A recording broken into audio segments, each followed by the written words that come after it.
with that kind of background and that kind of knowledge in a working way, not in, okay, I'm going to go look up this statute, I'm going to look up this rule.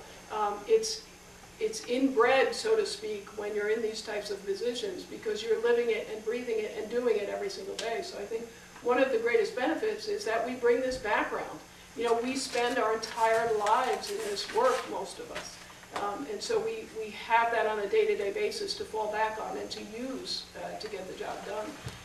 The other thing that I would say is that, with all due respect, and I mean that sincerely to all of the elected officials that serve their communities, I think one of the major differences and one of the pluses, as I see it at least, for a professional is that we earn our keep every single day that we're there because we can so easily be dismissed.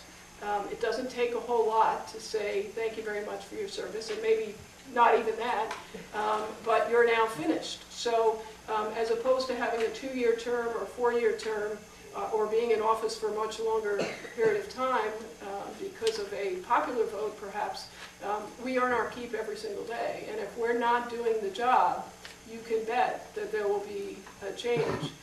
And the flip side of that too is that for those of us who are very committed to the profession, we are committed to those communities that honor that, the give and take of what it takes to run a government. So there's the elected side and the policy-making side, and then there's the operations and the nitty-gritty type of things. So for those of us who live this and breathe it, and this is what we do with our lives, it's very important for us to do it the right way and get it done as effectively and efficiently as we can.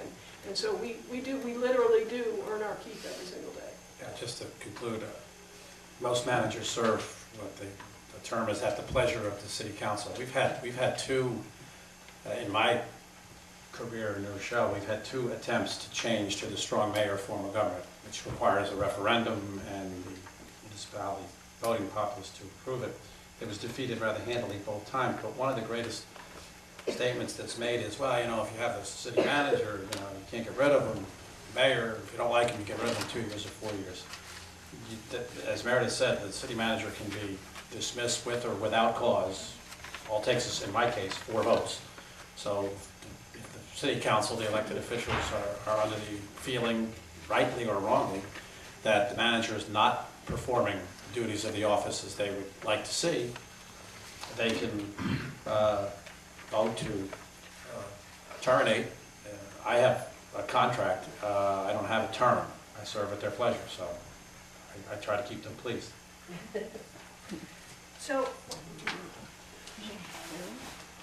I just want to go to a brief question. I think lots of people are wondering, what is the range of the salary?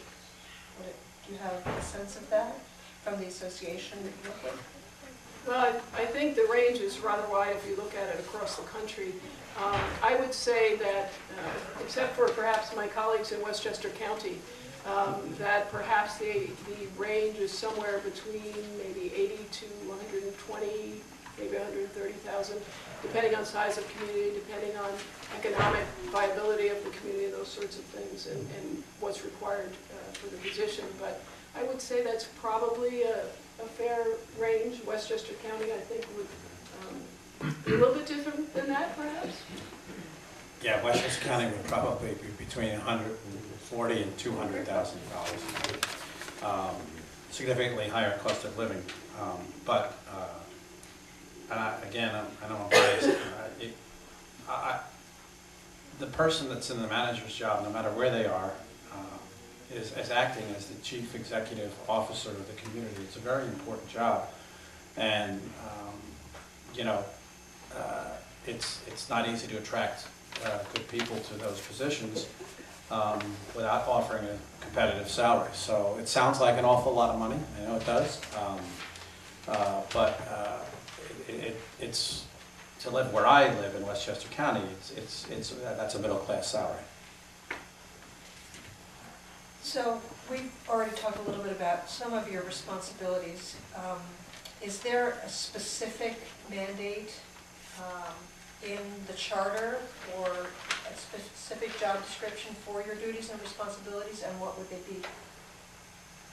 I can read it if you want. Okay.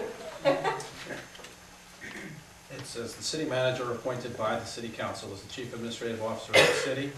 It is the manager's responsibility to supervise and coordinate the work of the departments, prepare and submit to city council an annual budget estimate, enforce city ordinances and state laws, and execute all contracts, leases, and deeds authorized by the city council. The city manager shall keep the council informed about the physical condition and future needs of the city, and has the sole power to appoint and remove all heads of departments in the administrative services of the city. The city manager participates in the discussion of all matters coming before city council, but has no vote.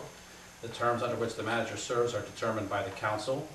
The manager makes appointments. We have a municipal housing authority and the Board of Appeals on zoning, and that's required by state law that the chief administrative officer makes the appointment to the zoning board. The mayor in New Rochelle happens to appoint the planning board, and there are a number of committees and commissions that the council as a whole appoints. And we have a mayor who's elected at large, and we have 6 districts. The city is broken into 6 districts of equal size. So we have 6 district council members and a mayor. So that's what we're supposed to be doing. Is it similar in Beacon? Yeah, I would say it's largely the same, except, as we've talked about before, for the appointment power. Although I will say that our charter is fairly brief in terms of the responsibilities for the city administrator. When you start to look through all of the codes, that's when you start to find out that I'm the emergency management coordinator, as many managers and administrators are, and a few dozen other things, whether it's approving vendor permits and those sorts of things. So the charter lays out the very general framework for the city administrator, and then within the codes, and every single ordinance that comes up with the city council, there always seems to be somebody who's got to be responsible for that thing that they're working on. And oftentimes, not all the time, depending on the issue, it ends up being the city administrator. So it's really it's the charter and everything that's behind the charter. And on the flip side, what is your mayor typically responsible for? I would say in Beacon it's a bit, I don't want to say convoluted, because that's not exactly the word I was looking for, but it's fairly shared. He does make some appointments, but for the most part, the council either has joint responsibility or at least has consent for most of the appointments. Talked about education and training already. We know that you don't live in Beacon, is that right? So where do you live? I don't live in Beacon. There is no residency requirement. I have lived, depending on where I've worked, I have lived in those communities at times.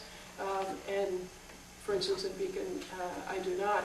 I'm about 45 minutes away, which may seem like a lot, but it seems to work for me, seems to work for them.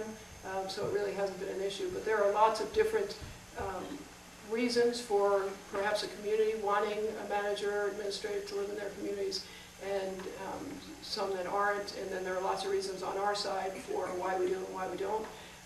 I would say that, excuse me, I would say that in terms of responsiveness, I can only think of maybe one time that I was unable to get into the office during a large snowstorm, but I was on the phone and on the email and still in great communication with our staff, and got in as soon as I could. So sometimes that's an issue for some folks in terms of responsiveness. But it really, from my perspective personally, because it's such a 24/7 position, I always have the phone. I'm always reachable by whomever needs me. There are times that you just need to take some sort of a break and not go to the supermarket and have folks asking you questions about city government when you're either trying to be, buying groceries or at your kid's soccer game. So there are reasons personally for not wanting to do that or needing to do that, and we all have families. So in my case, my spouse had worked in the same place for many, many, many years and was simply not leaving that job. So, you know, there are those sorts of considerations as well. But I would say, and I know this is a bit long-winded version of your question, but I would say that you'd be hard-pressed in my case and in many, many, many other cases to find folks that aren't every bit as committed to the communities in which they serve as the folks that are living there. This is still my community and my place, and you know, I will do everything that I possibly can to make that the best community. So for me, it hasn't been an issue. For the governing body in Beacon, it has occasionally been questioned, but not really been made an issue. And in other communities, it's in some respects, it's never even discussed. So. Well, I live in New Rochelle, and every city manager we've ever had has lived in New Rochelle. So I don't think it's required, but I would say that it's expected. But as I mentioned earlier, in Westchester County, that's becoming more and more difficult as the salary levels, like in most other professions, have fairly much stayed flat in the last 7 or 8 years. But you know, the average cost of a little 3-bedroom ranch in New Rochelle is between $550,000 and $600,000. So it's tough to find people that can afford to live there on the salary that is paid often, particularly if they're coming from another state. You know, so a lot of the villages in Westchester do allow their managers to live outside of the community. I have a hard time thinking that that would ever happen in New Rochelle. I happen to have lived in the city before I became the manager anyway, but I think it's an expected thing in New Rochelle that the manager would live in town. And from the positive side, although you do get stopped in the grocery store and get pothole locations shoved into your mailbox by your neighbors, there's nothing better than the 7-minute commute. So just hopping in the car and taking 10 minutes to get to work and 10 minutes to go home. There are positives to having to live there too. But in our individual case, I think it's always been the tradition, and I don't see that changing. Well, I appreciate the contrast and your perspectives. They're both interesting. So in the time we have left, we've got 15 minutes or so more before we start to take questions, I think. But right? I'd like to go into some questions about politics, about efficiency, and potentially maybe looking at some examples that, around here that people have potentially are the most familiar with. So starting with politics, how would you say your role helps diffuse the politics of governance where you live? Yeah, I think the kiss of death for a city manager is not understanding the politics of the community that they live in and respecting the politics. It's probably the number one responsibility is to, and this may sound not real good, but to manage the city council and to guide the city council and the mayor in their deliberations. Politics is a fact of life. What my role has always been to be supportive to all members of the council. Democrat, Republican, it doesn't matter. I work for all of them. I don't work for one person.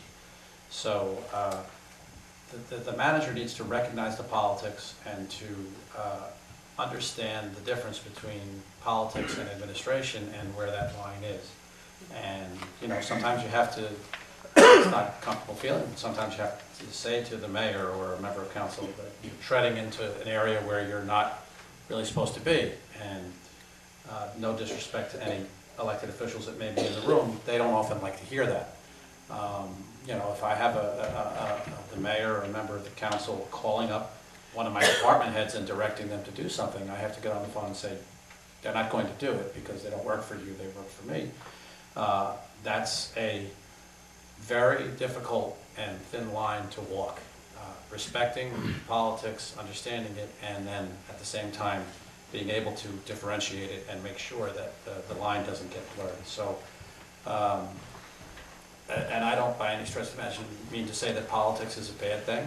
It's common, and it is what it is, and you have to understand it and recognize it, and politics is very local, and there is probably, believe it or not, despite what you see on TV, there's probably more politics. The smaller you get, the more political things you really get. So the manager really has to understand the political nature of his community, both with the elected officials and the community as a whole. I think that one of the greatest contributions that the council manager forum makes when the manager is the CEO is the authority to hire and fire, because that is then in the role of the professional and not in the role of the elected officials who may be more concerned with the political issues than the professionals. So I think that's one of the strongest things. But even in the city of Beacon, where I am appointed by the mayor with the consent of council, I still serve all of them. And whatever information one asks for, I make every effort to give to all. You'd be hard-pressed to find that that's not the case, because they are all elected officials in that community, and they all deserve the same level of respect and access to information and all those sorts of things. So in most of the sense, I think it's just our ability to make sure that it's an even playing field, so to speak, in terms of what happens in city government. What folks choose to do in their own political arenas is up to them, but at least in terms of local government and the operations of local government, we can make sure that the information, the accurate, objective information is out there, and then the elected officials will do with that information what they will do. So I find it very interesting what you say about neutrality, but also, Chuck, I like what you're saying about coming into a situation and respecting that politics exists for better and for worse. There are circumstances in which politics play a very important role. Could you describe what it would be like, for example, in the same scenario, in a strong mayor form of government, let's say, in terms of decisions? Well, I think in the council manager form of government, the city council will make the policy and the manager will implement the policy. There are often times, not a lot, but there are often times when I'll make a recommendation to the city council and they don't agree. It's not my job to argue with them and to fight them and go out and have a press conference and say these people don't know what they're doing.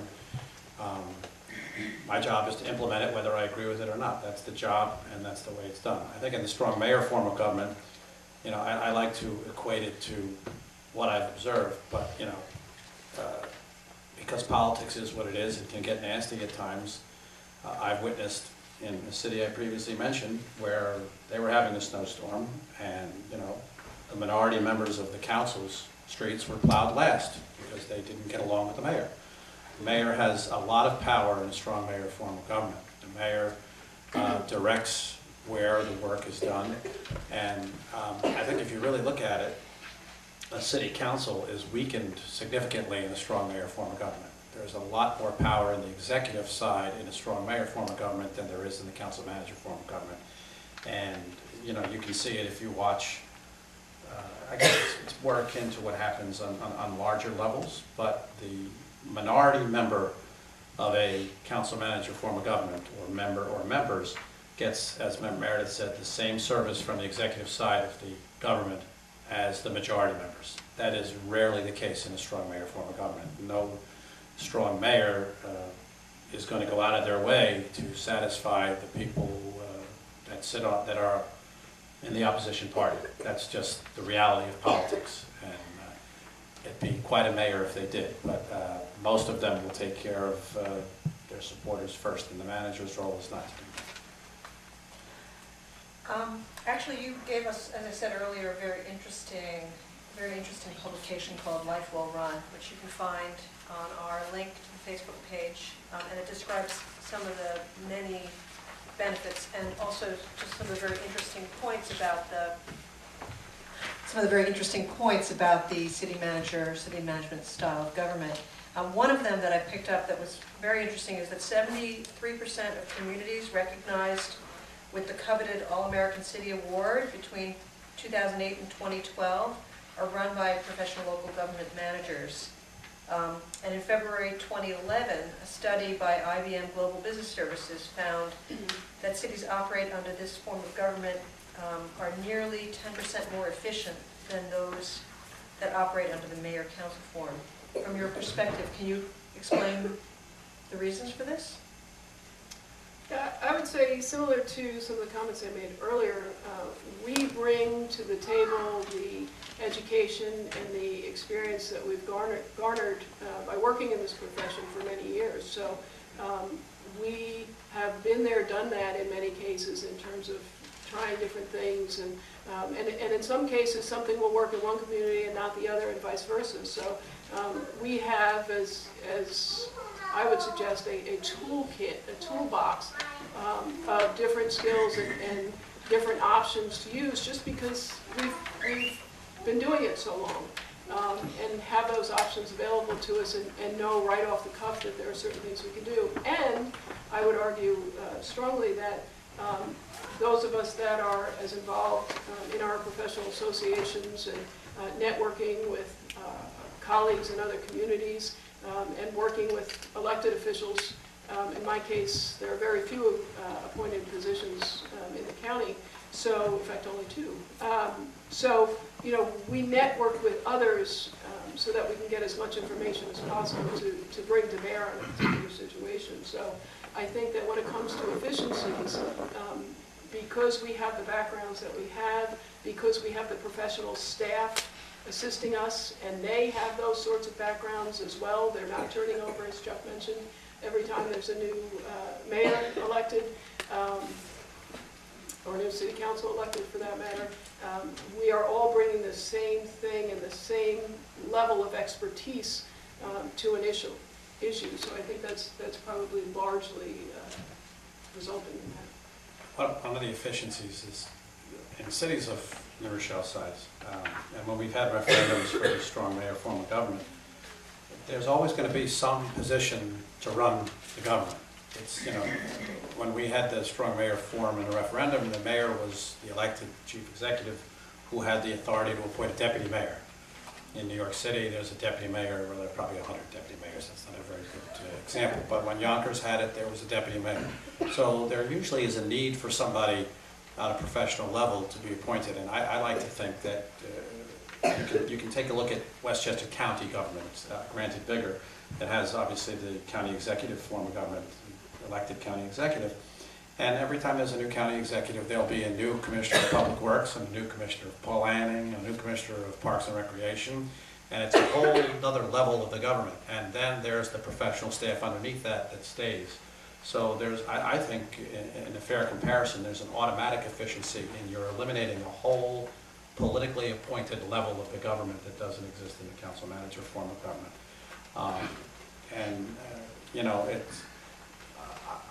That source of that, what's efficient and what's not efficient is sometimes in the eyes of the beholder, because cities in New York State are now forced to become what the state likes to think is efficient by putting a tax cap on, which actually results in us being inefficient, because we just have to cut the services as the only alternative to meeting the state cap, which is a whole other topic and a whole other conversation. But I think that level of appointed officials that are politically appointed being removed from the equation, that's a very efficient thing. Well, it happens in federal government all the time, where there's a whole new layer at the top that's appointed. There must be some benefits, such as potentially implementing the new figurehead, new mayor's, new president's vision. So would there be any counter argument? I mean, can you? Well, in our community, the vision isn't the mayor's, it's the city council as a whole. So that group is the mayor, and you often hear people say the mayor is just a member of the city council. I don't subscribe to that. You have to respect the the office of the mayor. In New Rochelle, our elected officials are still paid, and the mayor gets paid a salary higher than the council.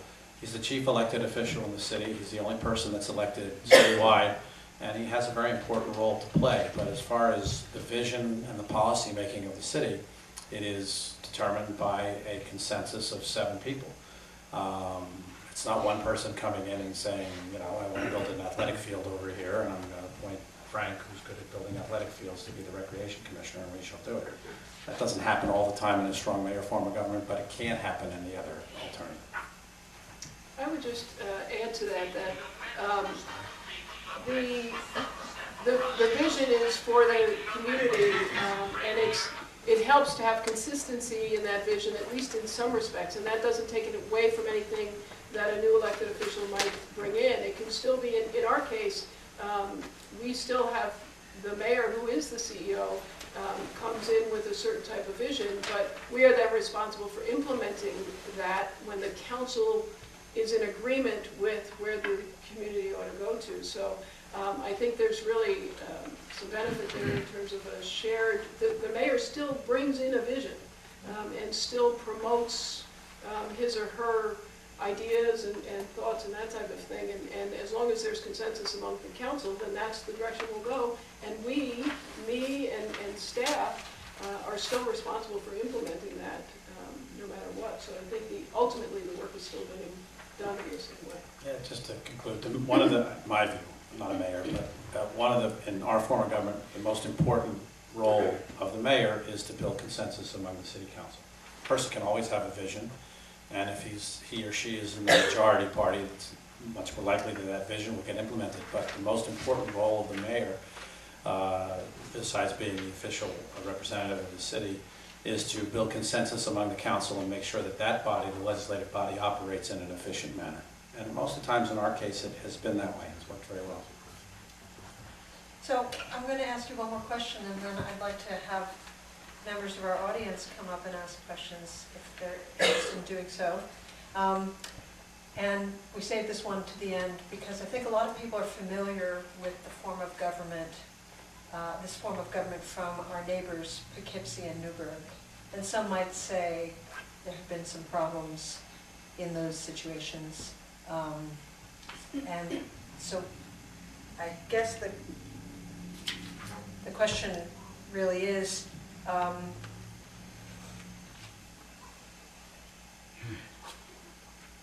you know, under what circumstances could a challenge to the effort, what circumstances could be a challenge to a city administrator to actually keep things together? Under what circumstances could they potentially fail? Well, even if you have a manager, even if you have an excellent manager, administrator, it is still the community's will that comes through. So for instance, if you have a community that is willing to elect individuals who do not honor the professionalism and the efficiency and effectiveness in the way that government should run, then you will have situations, as you mentioned, where it is politics as usual and things are not getting done the way they really should be done in an effective community. So I think that really comes from what the expectation is from the community and what it is they want from their government. And again, you could bring in the most seasoned professional, and if there isn't the political support from the elected officials to make sure that that individual has the appropriate role in the community and that they abide by the charter and the codes of the community, those sorts of things, then you will not have a successful situation. And as Chuck mentioned earlier, there are good managers and bad managers. There are good elected officials and bad elected officials. So unfortunately, when you have a situation where professional government in general is not supported by the community or by the elected officials, then the professional that you bring in has very little possibility. They can do as much as they can while they're there, but remember, we can be gone tomorrow. So it's very easy to get rid of an individual who's trying very hard to do the right thing and bring the community around. my friends at ICMA will hate me for saying this, but, you know, there are several forms of government, and that depends on who's working in the government. You can have a good manager and you can have a bad manager. You can have a good mayor, you can have a bad mayor. The only thing I would say is that I believe, and again, being biased, but I believe there's a much better chance in the council manager form of government because of the professional nature of the manager's position. And something we haven't mentioned, but the great majority of managers are members of ICMA, which is the International City County Managers Association. And we abide by a code of ethics, a very strict code of ethics, that if we don't abide by it, we're not censored by our communities. We're censored by our profession, sometimes publicly. So there's a level of expectation that managers are expected to have by being in that profession. And you know, the rest of the managers have a vested interest in making sure that our profession is seen as ethical and professional. And in cases that hasn't happened, it's a big profession. There are going to be people that are not as ethical as they should be. But the profession itself, in those cases, recognizes that and takes the appropriate action. And I think that's an important point that has to be made. I'm again not being disrespectful. I don't believe there's an ethics code for mayors or elected officials because there's just no professional organization that goes along with it. Managers have to abide by a certain ethical code, or they're not going to last long in the profession. I'd actually like just to tag on to that a little bit, and just, since Chuck mentioned it, just explain my thoughts on how important I think that code of ethics is to me and to my colleagues as well. I will tell you that when we have new elected officials in the city of Beacon, and I've done the same thing in other places, when we have new elected officials, I sit down with them, and in this community I sit down with the attorney individually, and we speak to the new elected official before they take office and try and bring them up to speed on some of the major projects and issues that we're working on, answer whatever questions they have, and we give them certain information. One of the things that I give to the new elected official is the code of ethics, the ICMA code of ethics, because from my perspective, I don't want to work in a community, and I got to earn a living, I have a family to take care of, so being employed is critically important to me, but I don't want to work in a community and will not work in a community where that level of respect and adherence to ethical operations and that sort of thing is not respected. And so that is literally one of the documents that I give to our new elected officials. And frankly, they can choose to ignore it, and they can choose not to honor that, but they'll look for a new administrator, and that may be okay. That may be what they wish for, and that's their choice. But from my perspective, that is just so important, and does, I think, create a major difference, perhaps, between appointed officials and elected officials. It sounds very much like what you're describing, and Chuck said it very well in one of the earlier questions where I described the culture of the community. That the culture of the community, if it's ready to prepared to work in this mode, typically succeeds in working in this mode. And if it's not prepared to work in this mode, it doesn't really matter what the mechanics might be. Would you agree with that point? With that assessment and description of what you said? I don't think the council manager form of government is really going to be effective unless the community accepts it as a community and recognizes that this is what they want the direction of their community to go in. And some communities don't want that. Some communities might be better served to, if it's not working, to change to a strong mayor form of government. I don't know.